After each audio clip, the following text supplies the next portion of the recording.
Hello and welcome to the Long Island Daily Roast. I'm your host, Sal Liotta, I'm your host, Gary Lombardi. I'm your host, Doris Vidal Dorsch. and today's segment of Three Minds, One Vision, we're actually going to be answering one of our first questions that was anonymously sent to us via email. Thank you. You know who we're speaking to. And the question really was on the last topic that we had, which was pretty much how do you bring it all together? You know, how do we, you know, how do we completely teach ourselves to stay inspired and to stay motivated, kind of, you know, to just bring all the pieces together and actually make them happen. So, you know who we're speaking to. We're glad to answer that question, and I think we're very excited to answer. So, who would like to start on that? I think maybe Gary. Sure, Go ahead. sure, I'll give it a go. Okay, thanks, Sal. You know, yeah, I know we were going to talk about this, so I did a little research. There's things in your head you understand, but to put the words there sometimes takes a little more time when discussing. So for time's sake, I think you know inspiration to me is a very it's something. It's a spiritual place, I have to say. For me anyway, to become inspired, I think I mentioned it the other day, to become inspired, and how we get there, or how I've gotten there over the years. I've been motivated at times, I've been encouraged at times, and the times that I became inspired. Those were my long-lasting emotions and view ahead and staying the course and accomplishment. And there's several ways for myself. I find inspiration comes when you're in a quiet place. You know, when you commune with nature, when you meditate in the morning, when you are at peace with yourself, the best that you can be, you allow the doors to open up and receive the inspiration that permeates our universe. Inspiration is always there. It's, do we block it or do we receive it? Okay, so that was very important for me, and I've also become inspired at very difficult times, uh, when you're after a loss, a breakup, a death. You're in much pain and anguish, and this is a time you become humble, and it coincides with what I just described with nature and connecting and spiritual. So when you become humble, you are more receptive to receiving the blessings from the universe, and then you become inspired. So I don't know if someone can inspire. We can get inspired. They can inspire us, I believe, temporarily. They can motivate us temporarily with their words and actions, but to really be inspired, where um, we got it inside of us. My way of going about it has always been to, when I come at a crossroads, I don't rush it. I don't push it. I don't become frightened of it. I know that I can get to the next place. I know that I can process what's taken place, the pain, and I can get to the next place because my experience has taken me from two in the past, and I have faith that it'll take me from two again in the future. Go, So Sal. let me interject. So our viewer, right, from a viewer standpoint, we know that you were able to really find that in yourself and make it happen after. But then again, there's an experience level. There's different factors with a lot of different people. Like for me in particular, 24 years old, I've messed up a lot. I've struggled to stay inspired, to keep that flame going, to stay motivated, the whole nine, to stay encouraged. It's something I struggle with because of my age. And a lot of people will say, well, how's that because of your age? Well, because you're very discouraged as a younger guy, um, going into a business deal or going into something that you feel you're not experienced enough in. So I guess my question is really um, how did you resolve the the initial problem of staying inspired? How did you get to the point of How do burning you that get flame? unstuck? Yeah, how did you How do you create get? that? How to get what, Doris? Unstuck Yeah. from. Yeah, I would, for me personally, I would read. I would find, I would go to bookstores, the library, and I would go and look for literature that was going to inspire me, head me in that direction, something of encouragement, of spirituality, of something beyond, or biography of great people that have achieved.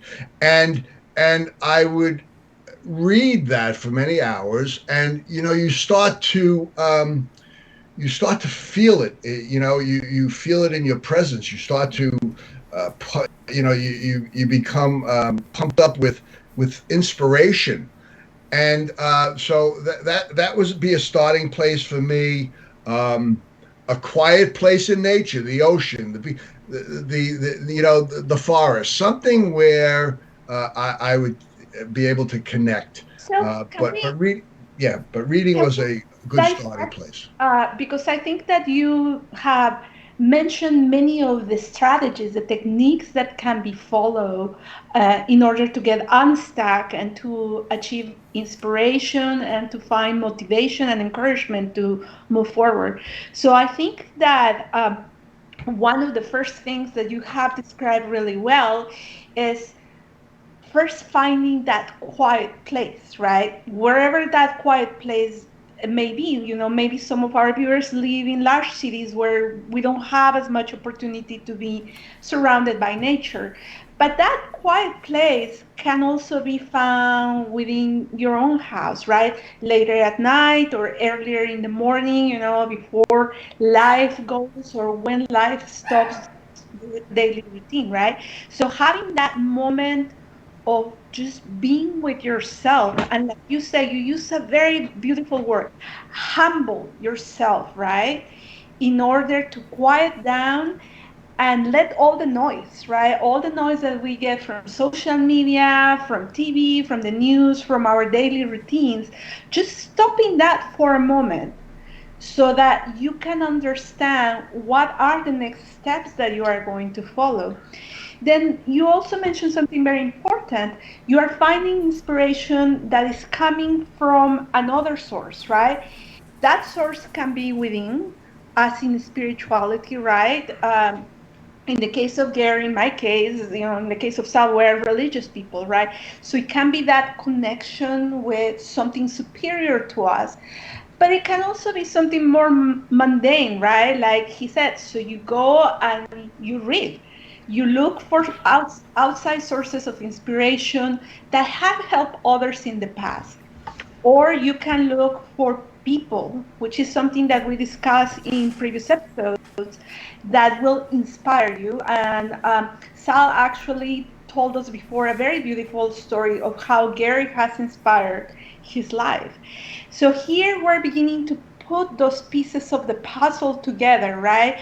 So something needs to change, right? If you are stuck and you are uninspired and you are unmotivated and unencouraged, you know that a change is I needed. have a quote that somebody told me in school. Go ahead. Nothing changes if nothing changes. You think really deep on that, it's actually pretty crazy. Look at it at any part of your life. If you're not happy with your financial situation and you keep doing the same stuff you're doing, you're going to be in the Yes. same place. You know? And it's just like that always stuck with me. If something is not right, if you can't get something through your head about a situation you're trying to cope with, if you're trying to tackle a task and you can't complete it, it means you're doing something wrong. Either you're not thinking something properly, you're not getting the right guidance, you know. So No let matter me what, you're doing something wrong. Go ahead, Gary. so let me ask now the doctor and ask you, what were your techniques? What did you do to inspire yourself? Let us help this caller. What were your what did you do? How did you inspire yourself, Doris, and then Sal? So in my case, I think I follow exactly the same like you say, right? Trying to find that place where I can be with myself and understand what is going on that needs to change. Then I think that going back a few episodes behind, right? Then you start thinking about that motivation. What is the higher purpose, right? What is it that I want to accomplish? And why do I need to accomplish this? Whether it's something like, oh, like I need to earn more money, or I need better health, I need more time for myself. I need more time to spend with my family. I need to finish a book that I am writing. I need to do perform better in my job, whatever that is. So that's where that moment of time and contemplation within yourself has to, that's the type of thinking process that needs to happen. And for me, always remembering what is the higher goal, the higher meaning, the purpose of what I am doing actually is very good to give me the motivation. But to give me the inspiration, I really need that outside source, right? Like whether for me is going to prayer and ask, please help me change this, right? Or whether it is to surround myself with people who have better knowledge and more experience that I at doing something that I am stagnant about, or actually like looking at programs, there is so much so many programs that you can free or attending seminars or spending time with people I'm that are losing the audio, Sal. I'm losing the audio Yeah, on it's my. like a fan or something. Oh, there it goes. Oh, oh, okay. Is it better because that's my air conditioner just kicked on? Oh, it's yours. Yeah, would that be it? Yeah, it's a little hot. It's you hear it a little bit. Go Um, ahead. Doris, sorry, sorry about that. So that was the end of it, and go ahead, Sal. I hear That you. that I in my think the case, biggest thing that we haven't covered yet, that really wraps everything together, is like we were so stuck on what is your purpose, right? You know, what do you what is it that you're trying to accomplish? What are your problems? And I think what we really haven't touched on, and I think we really should, is why. What is your why? Because when you look at some people and you look at their what inspires them and what motivates them, like you guys are coming to me now, right? The only thing that I can physically think deep down is why I do it, why I wake up every morning, why I continue to do what I'm doing, why I stay motivated, why I stay inspired, is because I created a why for myself. You know, that's how I solved my problem. Granted, I got a lot of help from Gary, but if I didn't find it within me to really realize why, I would have never took the action to really make it work. What is your why? My daughter, and I'll Huh? say it in every episode. It's my And daughter, my girlfriend. Those are and my bef- whys. and before that, because you were living a life before that also. Yeah, What was your why before them? I don't think I had one. And I think So that's where I struggled. I I woke up think, every morning really with no purpose half the time. Sal, I think you're let me hear, touching Doris, something please. Let me very just. meaningful that a lot of people don't have a why. Yeah, Very meaningful. yeah. It's Yeah, very. It's like I don't know. I just look at it this way: if you're not doing it for anything, then you're not doing anything with a meaning. You're not anything you do doesn't really stick. Like you see a lot of these guys; they have all these ideas, which I used to have. Remember, Gary? I used to have a lot of ideas. Why did I have all those ideas? Because I never attached a meaning to any of them. Where you see people like they're following their dreams. They're doing what they always wanted to do because they have a why behind it. They have a reason. That means something to them. So prior to meeting your girlfriend, your baby, your why, you you were floundering more so. Your direction was not solid. There wasn't Nah, a clear vision path. of what you wanted to do. Nah. And B, okay, all right, Yeah, I that's was fair. I was bouncing all over the place. Like I was just trying to make a Okay. living.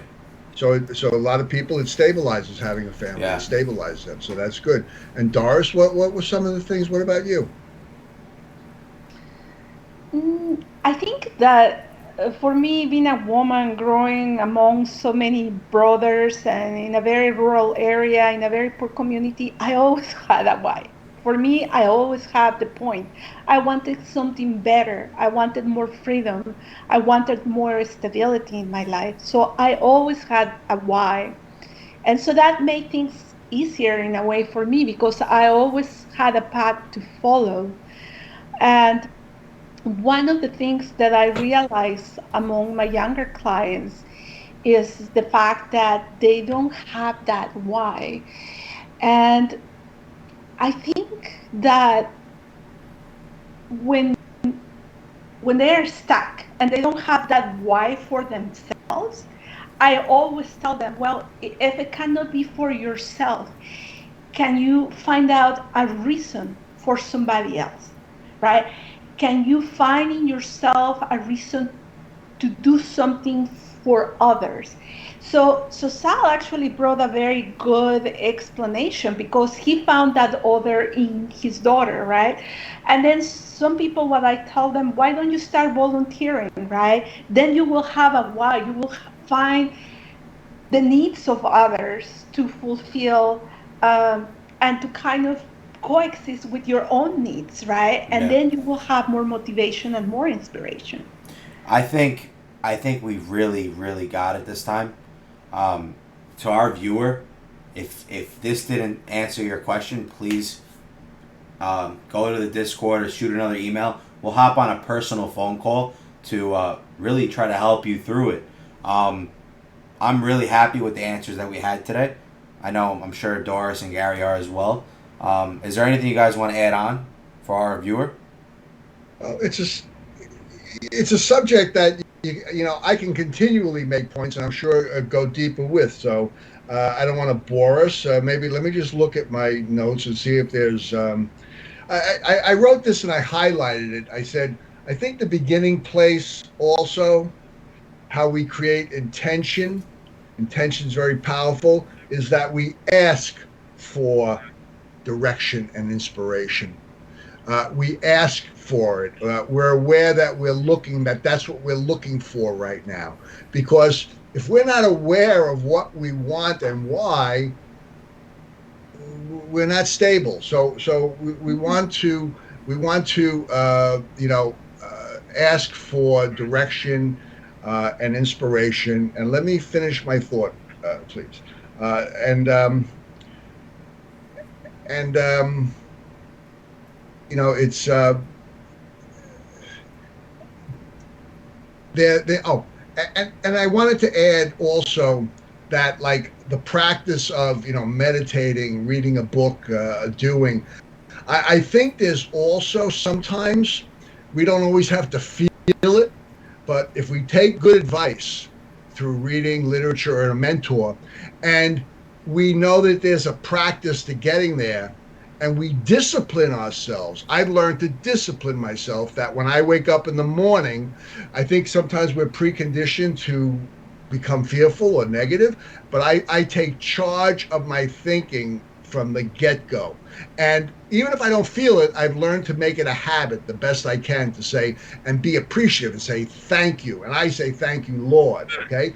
But thank you. Thank you. And then I continue to work on raising that vibration because I do know that the universe works on vibration and Yes. that if I can raise my vibration to resonate with a higher vibration, which is always of good fortune and good things, it's a great way to start the day.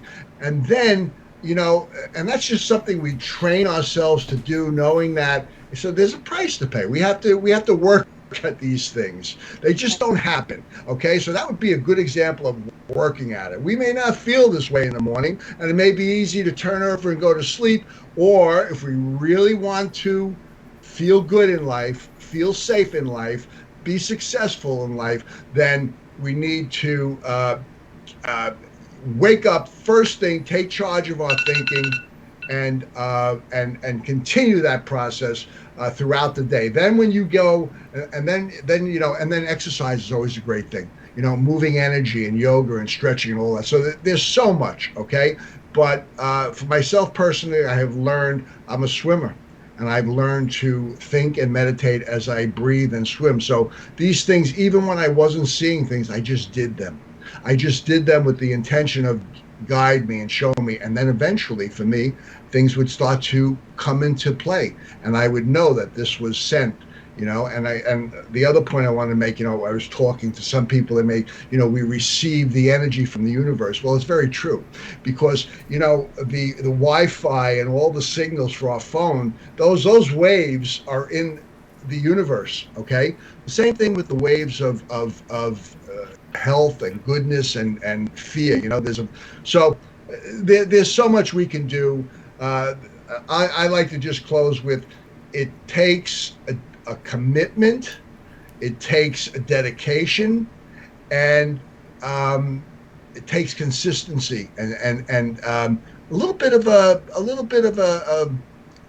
getting out of the comfort zone. I was just about to say that. And doing your thing. I was just about to say that. That's one of my last points. So it can go on, but yeah, go ahead. Sorry. I think that you nailed it on the head with that. You have to get out of your comfort zone for any of this to really even correspond with your brain. Right. If you're not accepting of it, Gary, if you don't accept the fact that you're messing up in the first place, or you don't accept the fact that maybe there's something you're doing wrong, or something you're not trying. Being comfortable is the root to all of this. Yes, exactly. It is. So go ahead. You really got to stress yourself out sometimes to understand why it is that you feel that way. And then you know what? And then I've learned to find the pleasure in it. Yeah, of course. I've learned to find the pleasure in the process of the reason I've been swimming for at least 4 decades, and I can say maybe just about every day. Okay. And the reason I do that, and I'm committed, and I'm consistent, is that I don't find it a chore. I find it part of my getting up and brushing my teeth and stretching and taking on the day. To me, I look forward, and I have looked forward to getting prepared, to go swimming, and then finish, and it's become a habit that I've done. And I think that's important too with people that go on diets. It's like you need to. It's a lifestyle. You need to sign up for the duration, and you need to find the pleasure in it, or you will not stay with it. Okay, and that's coincides a little bit with inspiration, because inspiration is a universal thing, a higher power thing that keeps us lit in those times. So what also keeps us lit is finding that pleasure in whatever our challenge is. That's my thing for today. Okay, that's my thinking on it. And I think I will conclude this episode just saying, change is something painful and scary for everybody, anytime, but it's not necessarily something bad. And that's where self-discipline, inspiration, and purpose and all of that comes into play. It's something that we can embrace instead of fighting it. Just move with the flow. Thank you for listening to us today.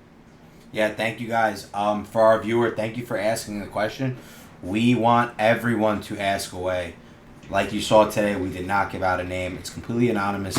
If you guys want to get more closer to us and you have more in-depth private conversations, our Discord link will be down in the description box down below. It's completely free to join. Go ahead, Gary. You got something? Also, Sal, if they wanted to come on set, we can simply, all they need is Skype, and they can come on air and be a part of the set. So yeah, if you guys want to be on an episode, you can just email us, or like I said, you can just do the Discord. We can link up through there and set up a date and time where we can come on here and really help you out. Without any further ado, I'm your host, Sally Oda. And I'm your host, Gary Lombardi. I'm your host, Doris Vidal Dorsch. Thank you for being with us through another episode of Three Minds and One Vision. Have a good night, everyone. All right, thank you. Thank you, guys. Bye.